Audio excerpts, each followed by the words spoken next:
Assalamualaikum warahmatullahi wabarakatuh. Nama abdi Elsa Fitri Abdi Bagire ngajelaskan antisipasi penularan virus corona. Virus corona atau sindrom pernafasan akut marupikeun virus anu nyerang sistem pernafasan. Tilu gejala umum penyakit corona nyaeta demam, suhu awak luhur 38 derajat, batuk, jeung sesak napas.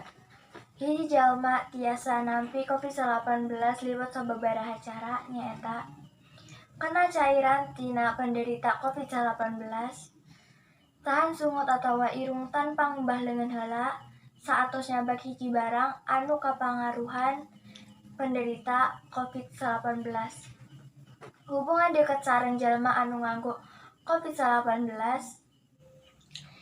sapertos ngarampa atawa ngageterkeun panangan pencegahan virus corona.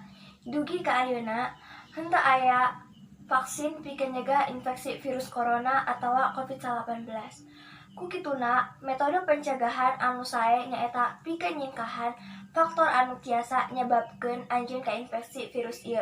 Nyaeta hindarkeun angkat ka tempat umum anu rame kalayan semah, anggo topeng upami nuju di tempat umum atau balarea.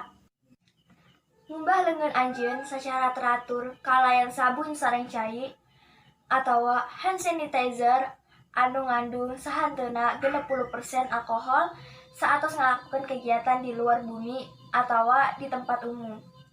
Entong dicabak panon, sungut, sareng irung saat can ngumbah leungeun. Hindarkeun kontak sareng sato, khususna sato liar, bisi ngahubungan sato, ngumbah leungeun anjeun saatosna.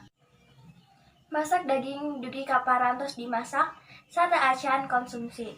Kanutup sungut sareng irung anjeun ku jaringan nalika anjeun batuk atawa bersin. Hindarkeun deukeut sareng jalma anu sakitar muriang, batuk, jeung bersin. Tetep ngajaga kebersihan awak jeung lingkungan.